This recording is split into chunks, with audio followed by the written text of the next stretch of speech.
Amém. Glória a Deus. Meus amados irmãos, hoje nós vamos continuar nossa série de estudos, Fundamentos Batistas, e vamos falar talvez sobre o tema mais caro para nós no que diz respeito à nossa denominação, né? E é muito importante a gente estar bem fundamentado na palavra nesse tema que nós vamos trabalhar hoje, que é a questão das ordenanças de Jesus, mais especialmente a primeira delas, que é o batismo.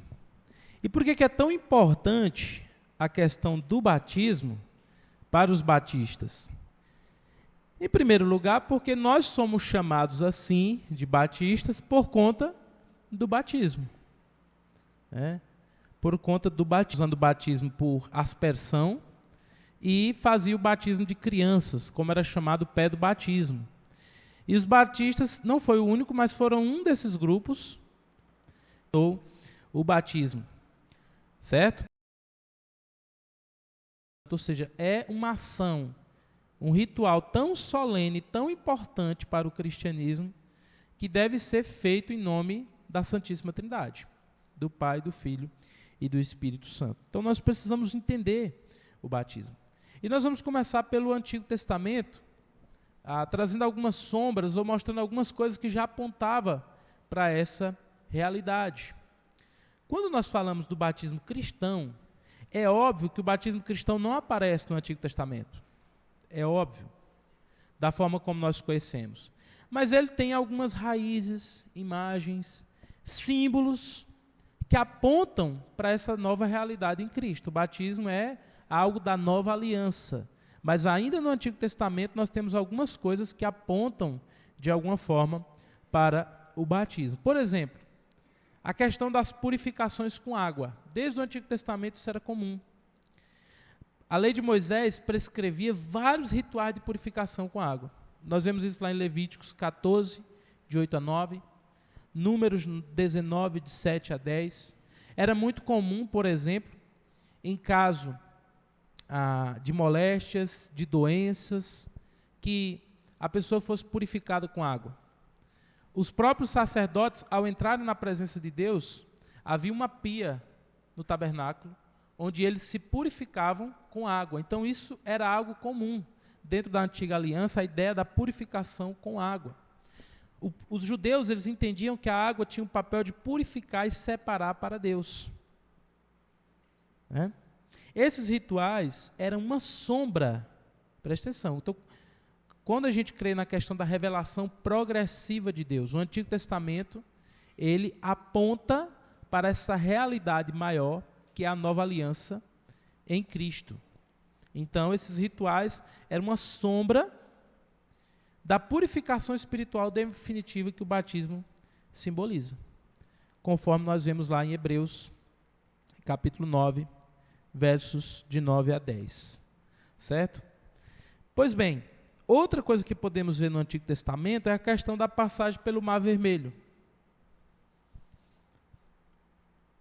Israel, ao sair do Egito, diz a Bíblia, passou pelas águas do Mar Vermelho. Está lá em Êxodo 14, de 21 a 22.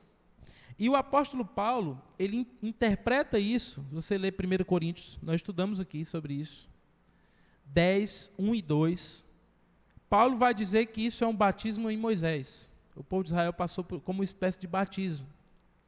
E assim como o povo foi identificado com Moisés como líder daquela aliança, o batismo no Novo Testamento nos identifica com Cristo. Também temos, por exemplo, ainda no Antigo Testamento, a questão da travessia do Jordão. Quando Israel entrou na Terra Prometida, eles também atravessaram o Rio Jordão. O Rio Jordão foi o rio em que Jesus foi batizado. Daqui a pouco nós vamos falar um pouquinho mais sobre essa ideia. Josué 3, 14 a 17, fala sobre a travessia do Rio Jordão.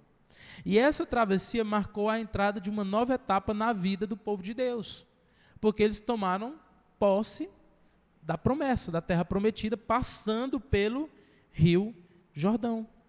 O batismo também simboliza a entrada em uma nova vida em Cristo. Isso está lá em Romanos capítulo 6, versículo 4. Ainda falando sobre a questão das profecias no Antigo Testamento, os profetas anunciaram que Deus lavaria e purificaria o seu povo. Agora esse texto aqui nós vamos ler. Ezequiel 36, 25 a 27. Quem encontrar, lê em voz alta. Ezequiel 36, 25 a 27.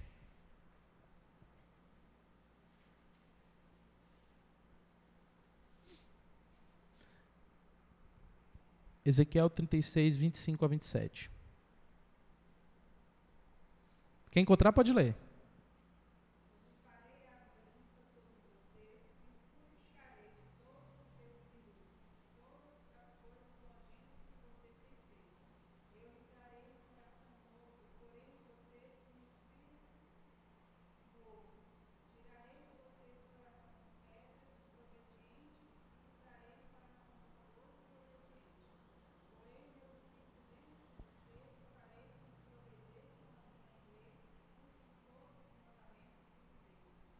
Amém. Então veja, ele está usando a água aqui como a ideia de algo que vem para purificar e para limpar, falando sobre a nova aliança. Ele não está falando aqui sobre o batismo, tá? Esse é um texto sobre a nova aliança. Mas veja que a água aqui é usada como algo para purificação. Zacarias 13:1 vai dizer a mesma coisa. Naquele dia, falando sobre a nova aliança, haverá uma fonte aberta que servirá para a purificação dos pecados. E essas profecias apontam não para o batismo, porque o batismo é apenas uma expressão exterior da regeneração, do novo nascimento, que é o verdadeiro batismo com o Espírito Santo, certo? Então, ela está apontando para a obra regeneradora do Espírito Santo, que é sinalizada no batismo. E aqui eu já vou explicar uma coisa para os irmãos. A gente precisa entender que o batismo que salva não é o batismo com água no sentido do batismo que é feito como ordenança de Jesus, mas é o batismo no sentido do batismo com o Espírito Santo, que é a regeneração, o novo nascimento, que é uma promessa da nova aliança.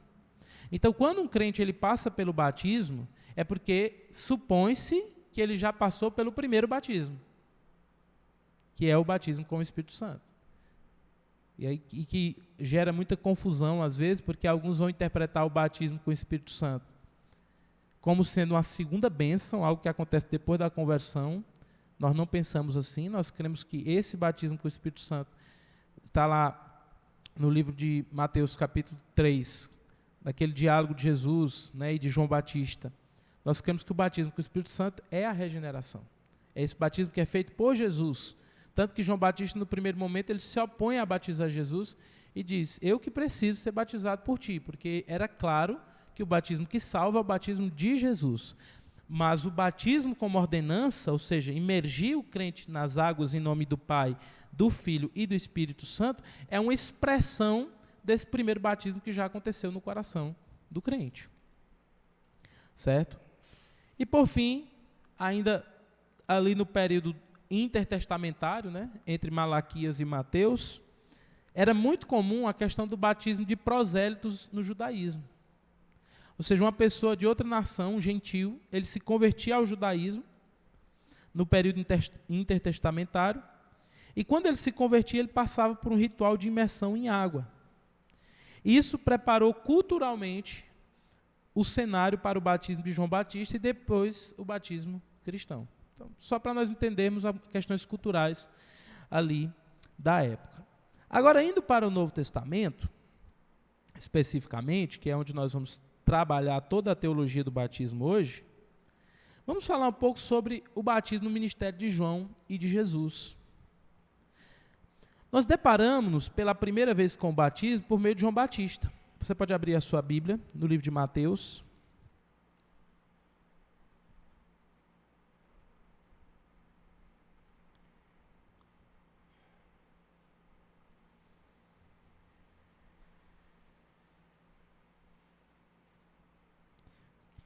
Mateus capítulo 3 fala que naqueles dias apareceu João Batista pregando no deserto da Judéia.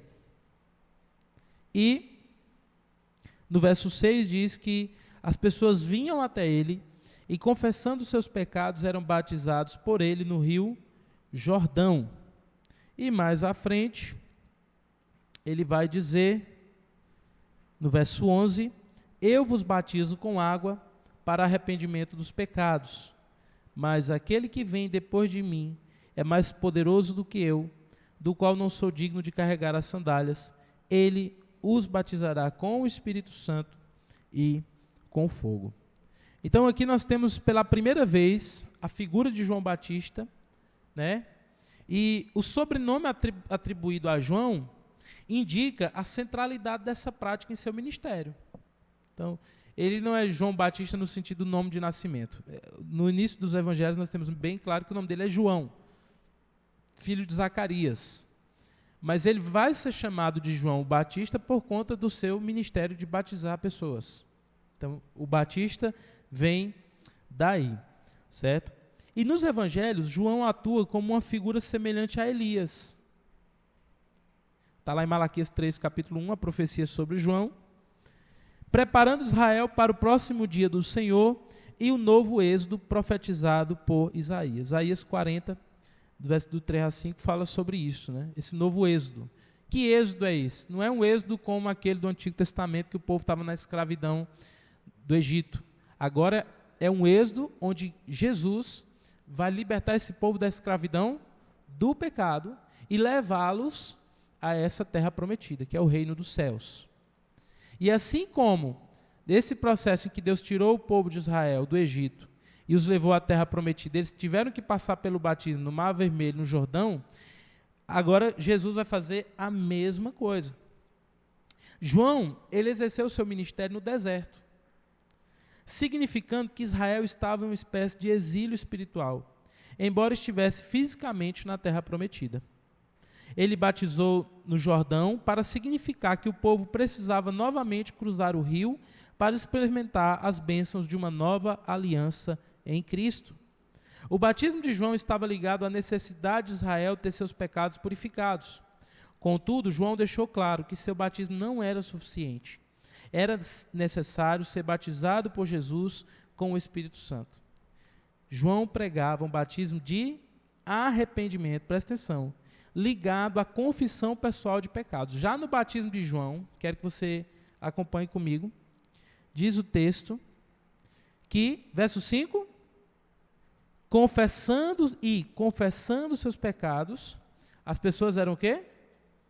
Batizadas por ele no rio Jordão. Então, já que a primeira vez que nós vemos o batismo na Bíblia, ele acontece depois de que alguém confessa os seus pecados. Então, depois do credo, depois da confissão, a pessoa passa pelo batismo. E é daí que vem nosso entendimento a respeito do batismo. Existem dois entendimentos. Nós cremos no credobatismo. O que é o credobatismo? Credo traz a ideia de crer, de fé e batismo. Então, nós cremos que o batismo ele só deve ser realizado na vida de uma pessoa depois do credo, da confissão pública, depois que alguém crê. E a primeira vez que o batismo aparece na Bíblia, aqui em João, ele aparece nesse contexto. As pessoas vêm até João, confessam os pecados e são batizados. Certo? Então, fica muito claro aí que o batismo estava ligado à confissão pessoal dos pecados. E o batismo de Jesus? Diz o texto ainda em Mateus capítulo 3, que Jesus vem até João para ser batizado por ele no Rio Jordão. No primeiro momento, João resistiu batizar Jesus, percebendo que os papéis deveriam ser invertidos. Os versos 13 e 14, o que é que ele diz? Eu é quem devo ser batizado por ti. Como que tu vens a mim? Mas Jesus declarou algo interessante no versículo 15. Ele diz, deixa, é necessário para que se cumpra toda a justiça. Olha que interessante. No caso de Jesus, esse batismo não foi por arrependimento, nem para a purificação dos pecados, mas para que ele se identificasse com os pecadores que salvaria. Certo? Então, Jesus vem para cumprir toda a justiça. Então, ele aqui é o representante perfeito. E era necessário que ele passasse por isso, primeiro, como o representante justo, aquele que é o representante máximo da nova aliança e precisa cumprir toda a justiça, ou seja, tudo que nós como crentes precisamos fazer, Jesus já fez, inclusive o batismo. Então, Jesus não foi batizado porque ele era pecador e precisava se arrepender dos seus pecados e crer, mas foi para cumprir toda a justiça. Tudo que eu e você, como crentes, precisamos fazer, Jesus já fez como o representante máximo da nova aliança. Então, ele explica isso para João. Outra coisa interessante aqui, em Mateus 3,16, se você puder ler comigo, diz assim, olha, o versículo 16. Depois de ser batizado, Jesus logo saiu da água. E aqui nós vemos outro ponto interessante. Fica muito claro em Mateus capítulo 3,16, que o batismo de Jesus foi feito por imersão. Ele foi um batismo feito por imersão. Ele foi batizado no Rio Jordão. Então, ele diz, eu faço para que seja cumprida toda a justiça, ou seja, para que ele sirva de exemplo para nós. E o batismo que serve de exemplo para nós de Cristo é um batismo por imersão. A própria palavra grega, baptizo significa literalmente imergir. Imergir. Nós vamos falar lá mais à frente um pouco sobre a questão do batismo por imersão. Mas guarde isso. O batismo de Jesus foi um batismo por imersão. Por imersão. Certo? Quando ele sai do Rio Jordão, ele recebe a confirmação do Pai e do Espírito Santo. É interessante isso. Quando Jesus é batizado por João para que se cumpra toda a justiça, dizem que quando ele é batizado, ouve-se uma voz do céu, a voz do Pai que dizia o que, irmãos? Esse é o meu Filho amado em quem tenho prazer. Isso mostra a presença do Pai e diz que ao mesmo tempo, o que se vê descendo sobre Jesus? O Espírito Santo na forma de uma pomba. Então, os irmãos conseguem ver o Pai, o Filho e o Espírito Santo presentes no batismo ali no Jordão? Assim, e é por esta razão que o nosso batismo também é feito em nome do Pai, do Filho e do Espírito Santo. É um testemunho público em nome das três pessoas da Trindade, inclusive no batismo de Jesus. Certo? Esse batismo mostra que a ordenança não é um rito mágico. Eu me lembro que, quando eu fui batizado, em 2010, irmão Wagnaldo, aí fomos batizados um grupo de jovens. E aí tinha um colega meu gaiato lá na igreja. Inclusive os irmãos orem por ele, que ele não tá nos caminhos de Cristo, né? Mas ele passou um bom tempo na igreja, chegou a ser batizado. Se ele realmente é salvo, creio que o Senhor vai trazer ele de volta para os caminhos, né?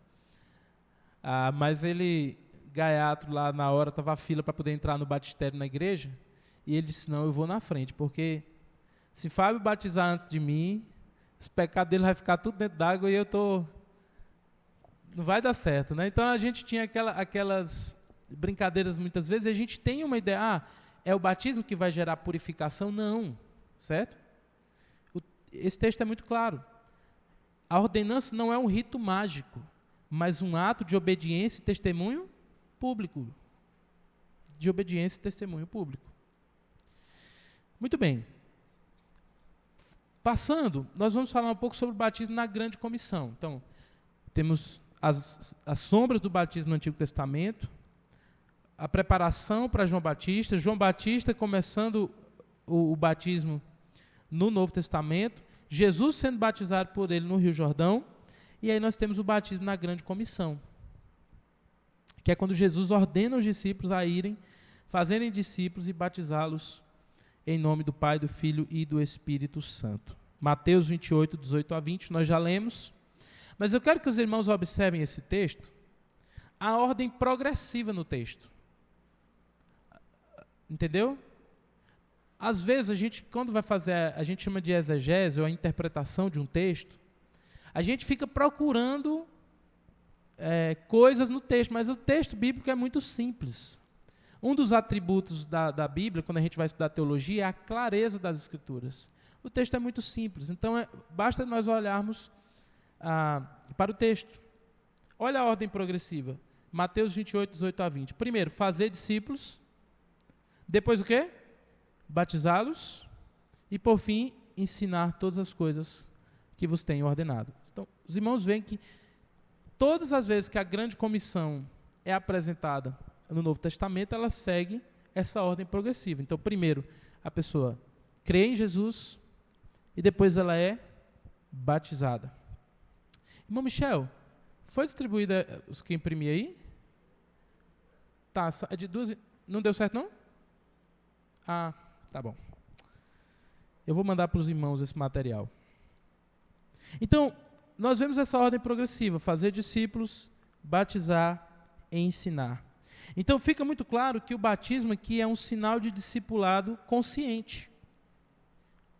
É um discipulado consciente. O sinal da aliança não deve ser dado a crianças recém-nascidas, se nós olharmos com clareza esse texto, mas apenas aos que seguem Jesus na fé e no discipulado. Marcos 16 fala sobre isso novamente. Quem crê e for batizado será salvo. A ordem é clara. Esse texto é a carta magna da prática batista. Batismo é para discípulos que ouviram, creram e se renderam a Cristo. Certo? Mas aí nós vamos para o texto de Atos. E aqui é onde eu vou precisar ver os textos assim, com mais atenção e explicar cada um dos textos para os irmãos. Porque nós temos que ser sinceros, irmãos, de que quem defende o pé do batismo não faz isso sem do nada. Eles vão ter os textos e algumas referências onde eles vão querer defender a sua posição. Mas nós vamos falar sobre cada um desses textos e mostrar para os irmãos como fica claro, tá bom? Então, primeiro, olha. A primeira vez que nós vemos o batismo em Atos é em Pentecostes. Atos 2:41. Alguém leia para nós, por favor. Em alta voz. Atos 2:41.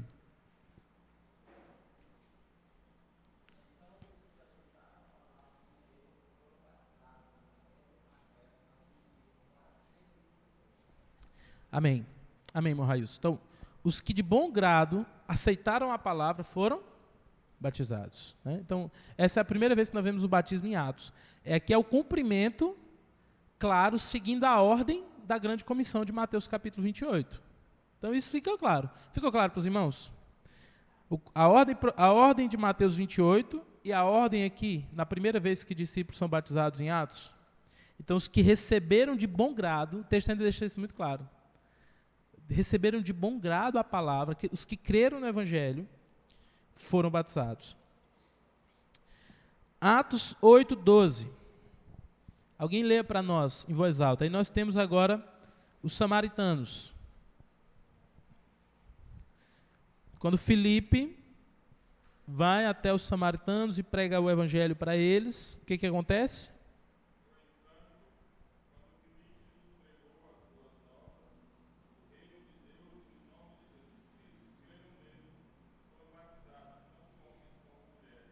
Amém. Mais uma vez fica claro para os irmãos. Filipe pregou o evangelho de Jesus Cristo. Creram neles, tanto homens como mulheres. E o texto diz que eles foram batizados, tanto homens como mulheres. Atos 8:12. Então segue-se a mesma ordem. Pregar o evangelho, crer no evangelho, batizar os que creem no evangelho. Mais à frente, ainda em Atos 8, nós temos a situação do eunuco etíope, né?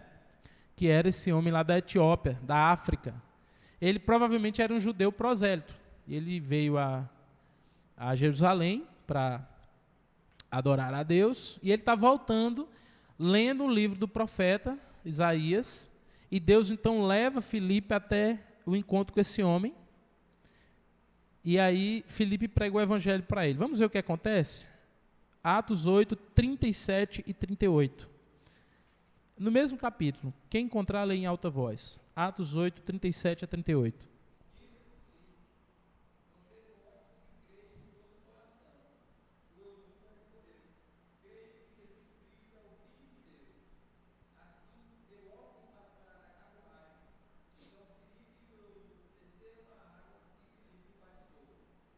Olha, então os irmãos vejam aí.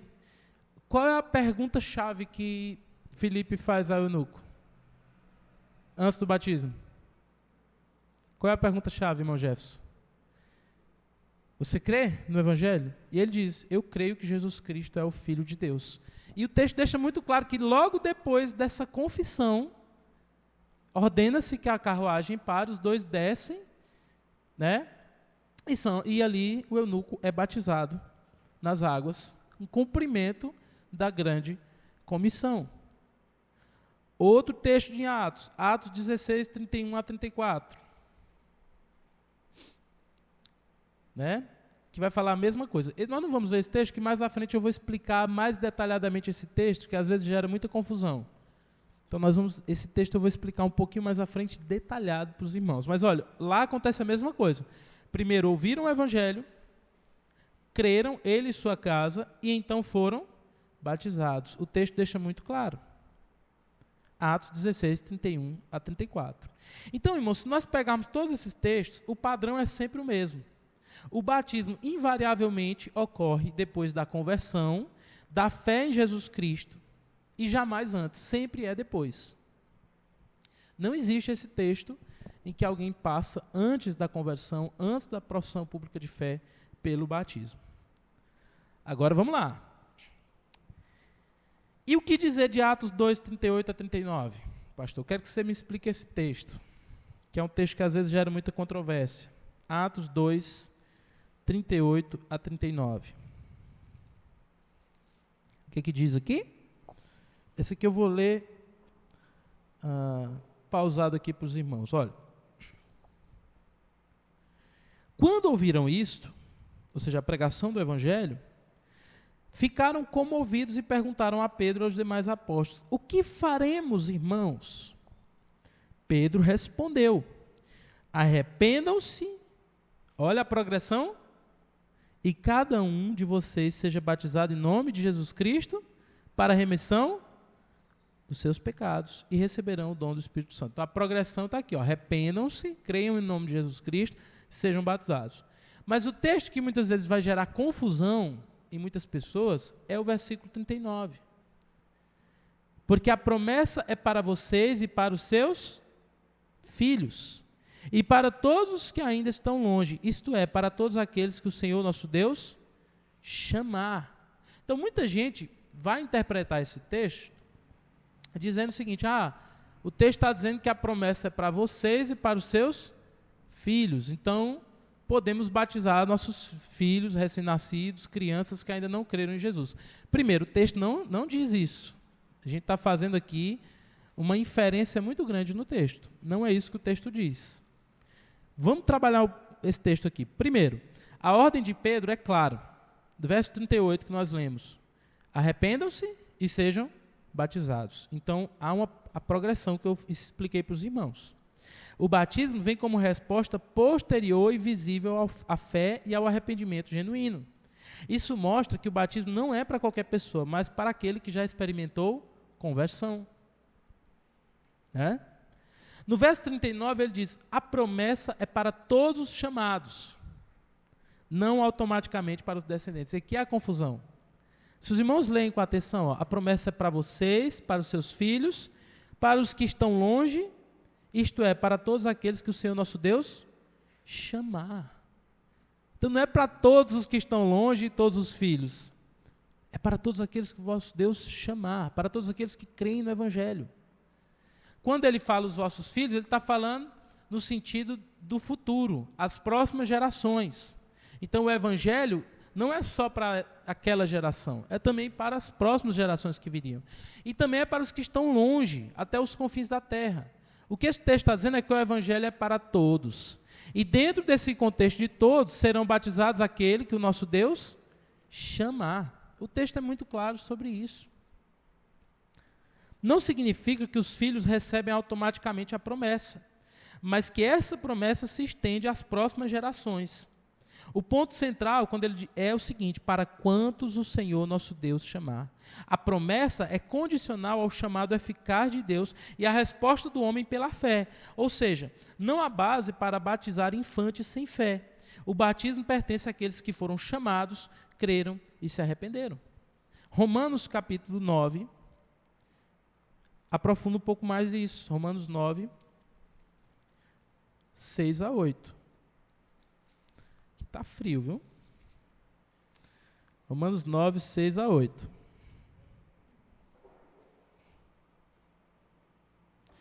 Quando Paulo está falando com o povo de Israel, o povo da antiga aliança, ele traz aqui um princípio importante. Ele diz assim, ó: não pensemos que a palavra de Deus falhou, porque nem todos de Israel são de fato israelitas. Nem por serem descendentes de Abraão são todos filhos. Pelo contrário, por meio de Isaque será chamada a sua descendência. Isto é, não são os filhos da carne que são filhos de Deus, mas os filhos da promessa é que são contados como descendência. Então, aqui, ele vai deixar muito claro que não são os filhos da carne, no sentido de que o fato de alguém, por exemplo, nascer dentro de uma família de cristãos, isso ele está aplicando aqui, falando do povo de Israel no Antigo Testamento. O fato de alguém nascer israelita não fazia dele verdadeiro Israel de Deus ou uma pessoa convertida. Muitos eram circuncidados na carne e não eram circuncidados no coração. E isso vale também para a nova aliança, e principalmente, porque na antiga aliança, o menino, com uma semana, era levado para passar 8 dias para passar pela circuncisão. E assim ele entrava na antiga aliança. Mas na nova aliança não é por família, não é por fazer parte de um povo. Nós somos o povo da fé em Cristo. A pessoa entra na nova aliança ao ser regenerada, ao nascer de novo e crer em Jesus Cristo. Nós somos o povo da fé. Nós somos batizados nesse corpo pela fé em Cristo. Diferente do que acontecia na antiga aliança. Outros exemplos adicionais nós temos em Atos ainda. Os samaritanos, Lídia, todos eles foram batizados depois que creram. Está lá em Atos 8, 12 a 13 e Atos 16, 5. O carcereiro de Filipos e sua família foram batizados porque creram. Crispo e os coríntios, Atos 18, 8, diz que foram batizados pela fé em Jesus Cristo. Então, todos esses textos são muito claros a respeito da necessidade da fé, da crença, antes do batismo. E nas cartas e nas epístolas, seguindo aqui, as epístolas vão tratar o batismo da mesma forma. As epístolas vão dizer que o batismo é uma identificação com Cristo, é um novo revestimento e sinal da nova vida. Lá em Romanos 6, 3 a 4, diz que fomos sepultados com Cristo por Ele no batismo. Em Gálatas 3, 27, diz: todos quanto fostes batizados em Cristo, vos revestistes de Cristo. Então, nas epístolas, sempre, quando uma pessoa é batizada, é porque foi revestida de Cristo.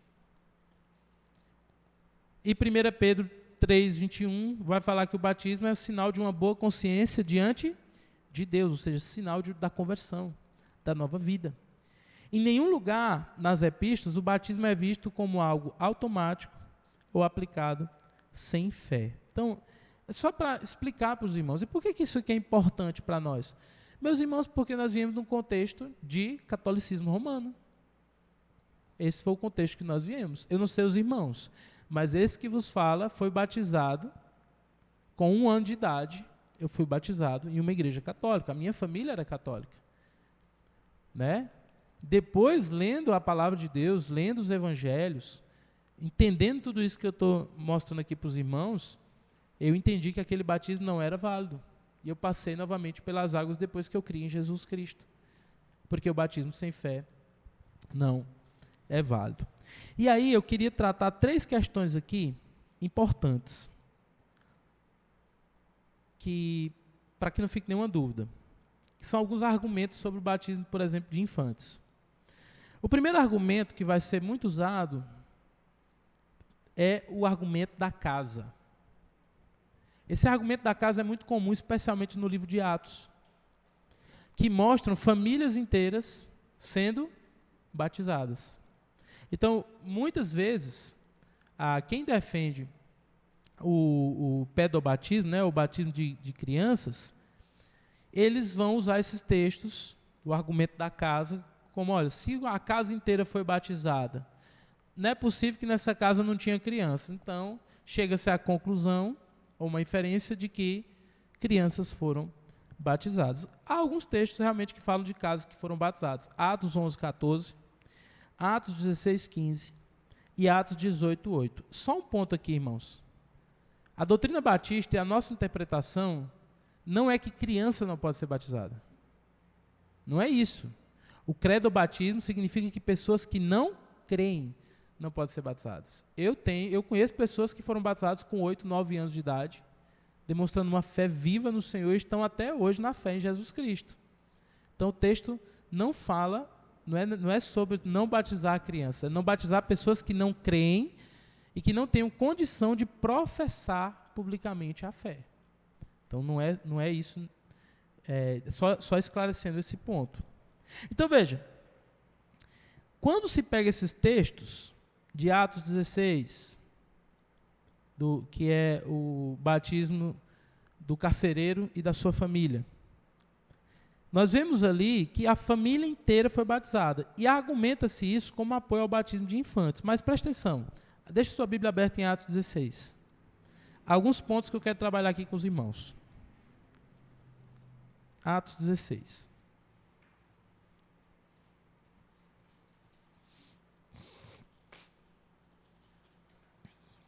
Então veja, Atos 16.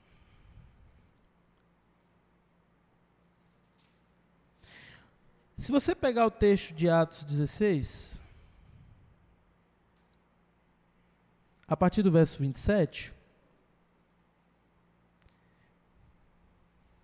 diz assim, vamos ler aí o versículo 30. Depois, trazendo-os para fora, disse: Senhores, o que devo fazer para ser salvo? Os irmãos se lembram dessa passagem, né? Paulo e Silas foram açoitados, estão presos, e aí de repente acontece aquele milagre, eles são soltos, o carcereiro fica desesperado e ele pergunta: o que eu faço para ser salvo? Qual é a resposta deles? No verso 31. Creia no Senhor Jesus e você será salvo. Você e toda a sua casa. Certo? Agora eu pergunto, será que é razoável nós interpretarmos esse texto e dizer que se o marido crê, toda a família é salva? Nem os pedobatistas não acreditam nisso. Não é razoável você dizer que se o marido crê, toda a família é salva pela fé daquela pessoa. Então, a interpretação mais correta aqui seria o seguinte: olha, creia no Senhor Jesus e você será salvo. Isso vale para você e para toda a sua casa. Tanto é que no versículo 32 diz que Paulo e Silas pregaram a palavra de Deus ao carcereiro e a todos os que faziam parte da casa dele. Então o texto é muito claro dizendo que a palavra foi pregada a ele, o carcereiro, e a todos os que faziam parte da casa dele. Naquela mesma hora da noite, cuidando deles, lavou-lhes a ferida dos açoites. Logo a seguir, ele e todos os membros da casa dele foram batizados. Ponto. Vamos parar aqui. Então, alguns pontos importantes. Em que lugar do texto diz que haviam bebês naquela casa? Em nenhum lugar. Nenhum lugar fala sobre isso. O texto nunca afirma que havia bebês naquela casa. Nunca. Então, a gente faz uma inferência, mas o texto... Então, é você pegar todos os textos que nós lemos até aqui e... mas podia ter. Não, o texto não fala sobre isso. O padrão é claro, os que creram foram batizados, versículo 31 e 34.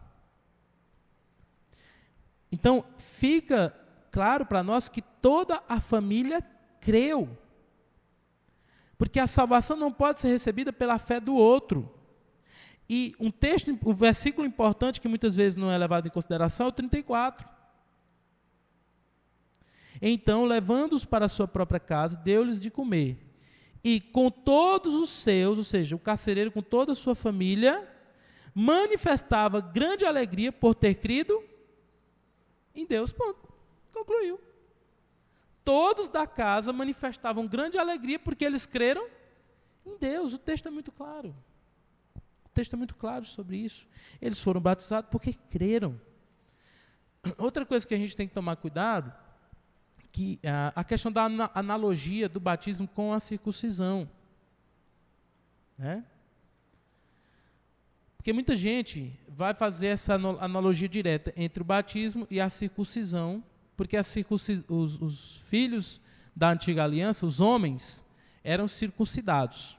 Isso independia da fé ou da crença. Eles eram circuncidados. Então, quando você faz essa analogia direta, né, eu não vou me aprofundar na questão da teologia da aliança. Então, aí você vai dizer assim, não, então apesar de todos esses textos, não, então se a circuncisão era feita a quem não cria, o batismo também pode. Isso é uma inferência, mas o texto em nenhum lugar diz isso. O Novo Testamento não estabelece conexão entre batismo e a circuncisão física. Se você pega Colossenses 2,11, a ligação é com a circuncisão espiritual. Colossenses 2,11. Leiamos a palavra de Deus. Quem encontrar pode ler? Colossenses 2,11.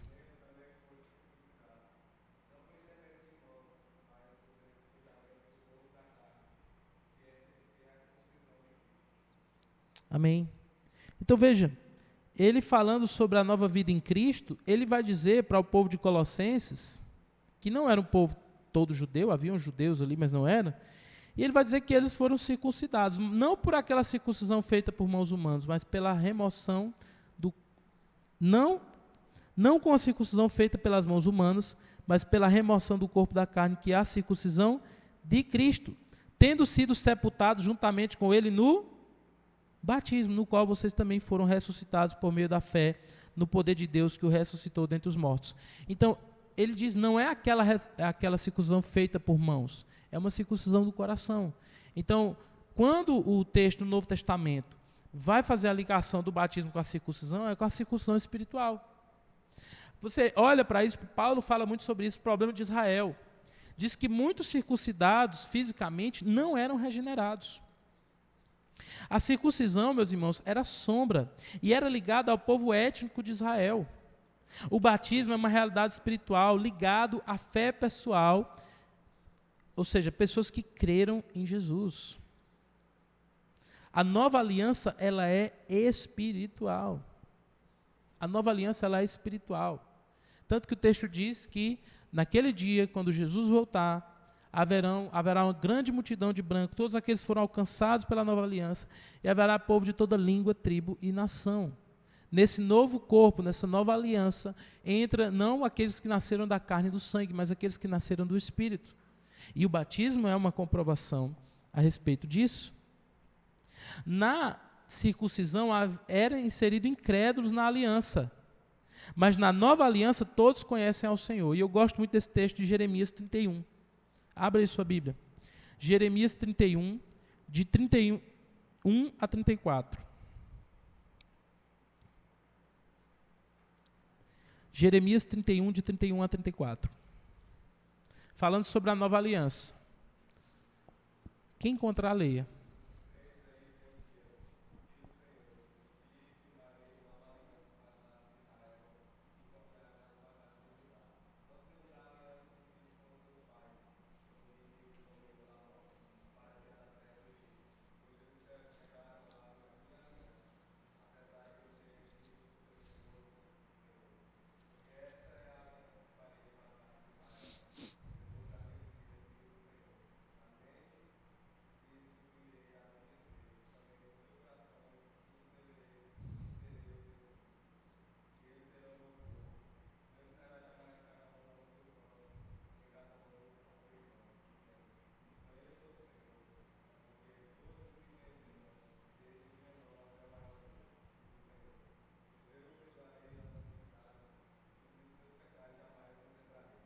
Amém.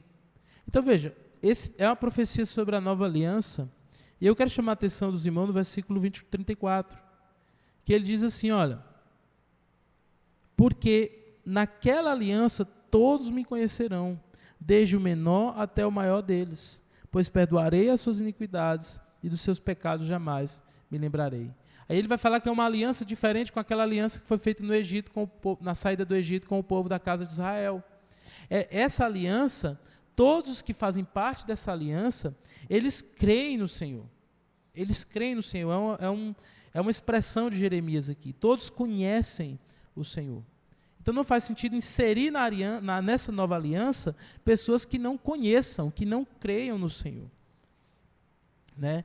Então, assim, quando nós batizamos, irmãos, crianças, nós confundimos muitas vezes, bebês no caso, sombra e realidade, sinal externo e regeneração.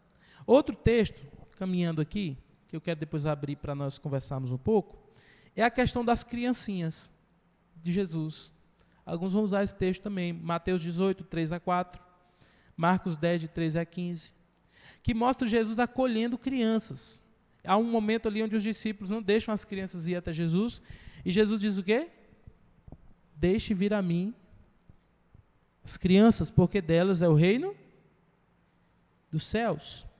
Agora, aí a gente tem que entender uma coisa, esse texto não está ensinando o batismo infantil, não fala sobre batismo infantil. Será que alguém defende que as crianças não devem vir até Jesus? Não. Meus irmãos, eu prego o evangelho para o meu filho todo dia, que ele precisa aceitar Jesus, crer no Senhor. Para nós, o texto deixa muito claro é que pessoas não podem ser batizadas sem crer. O texto não fala de batismo. Jesus não disse que todas as crianças entrarão no reino. Aí nós não vamos entrar nessa, mas ele não diz aqui. Mas que é preciso ser como criança para entrar no reino de Deus. A ideia aqui de humildade, fé, Jesus está usando uma analogia. Ele muitas vezes usa analogias para ensinar a verdade sobre o reino de Deus. E quando o texto bíblico fala, por exemplo, que ele pode fazer das pedras suscitar filhos a Abraão, ele está falando que isso vai acontecer? Ou outras passagens bíblicas são analogias para ensinar verdades espirituais. E por fim, o texto fala das crianças que vão até Jesus. Deixe vir a mim essas crianças que das tais é o reino dos céus. Ou seja, as crianças que querem vir a Cristo, delas são o reino dos céus. Então nós não somos contra o batismo de criança. Pelo contrário, desde que se arrependam e creiam no Evangelho. Porém, somos terminantemente contra o batismo de recém-nascidos ou de pessoas que não tenham demonstrado a fé em Jesus Cristo. E para caminhar aqui para o final, chegamos aqui na última lauda, eu queria falar sobre algumas coisas, resumindo tudo isso. Por exemplo, natureza. O batismo é uma ordenança de Cristo. Nós não cremos que seja um sacramento que confere graça. Nós não cremos, por exemplo, como na Igreja Católica, que o batismo salva. Então, você tem uma ideia, por exemplo, eu lembro, meu pai morava no interior quando eu era criança, nós vivíamos no interior, e tinha um rapaz que sempre trabalhava lá. E certa vez a esposa dele teve uma criança, ele tinha vários filhos, esse povo tem um monte de filhos, né, mora no interior, e a criança nasceu morta.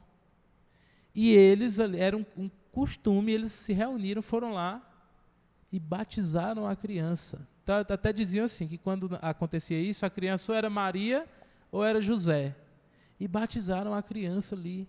Ou seja, porque de alguma forma eles criam que se uma pessoa fosse batizada, entraria no reino dos céus. Né? Chegando até batizar mortos. Então, nós não cremos dessa forma. Nós cremos que devem ser batizados aqueles que creem e confessam Jesus como Senhor e Salvador de suas vidas, como vimos em Mateus 28, 19 e Atos 2, 41. Qual o modo? Cremos que, aí aqui é um ponto interessante que eu quero explicar para os irmãos, como que uma pessoa deve ser batizada? Eu creio que o batismo correto é o batismo por imersão.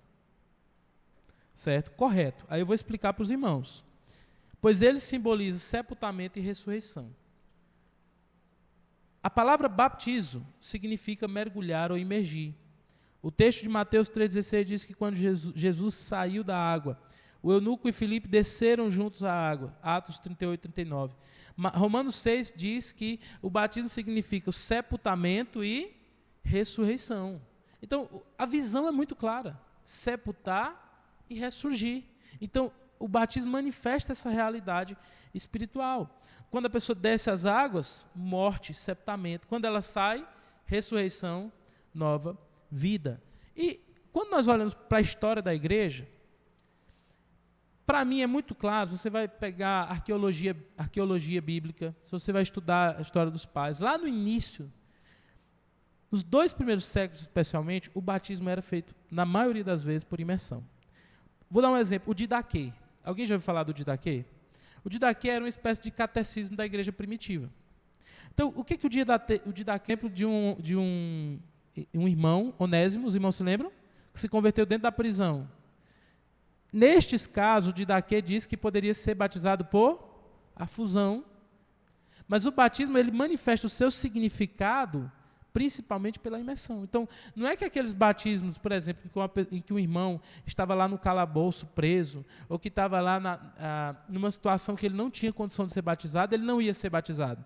Ele ia ser batizado com aquilo que fosse possível dentro daquela situação. Então, era comum, por exemplo, nas prisões, em situações em que eles não conseguiam ser batizados por imersão. Mas o batismo, principalmente, era imersão. Um exemplo, eu estava lendo esses dias, a arqueologia descobriu do século II ao século IV batistérios arqueológicos. E normalmente esses batistérios eram tanques grandes para imersão. Com o tempo, especialmente depois do século IV, o que nós temos no século IV? Nós temos ali, primeiramente, Constantino, depois o cristianismo vai se tornar a religião oficial do Império Romano, né? As igrejas passam a vir para dentro das grandes basílicas. Então, com o tempo, foi ficando muito mais comum dentro do tipo de religiosidade, de expressão litúrgica daquele cristianismo do século IV em diante, o tipo de batismo por aspersão. Depois da reforma protestante, voltando para as escrituras, entenderam isso. Então, eu não estou dizendo que o batismo que não é feito por imersão não é válido. Mas o que para mim fica claro é que é aquele batismo que revela da melhor maneira possível o significado do batismo, que é a morte e a ressurreição. Certo? Então, a aspersão se popularizou nos séculos depois, especialmente com a Igreja Católica, por conveniência e tradição. É isso.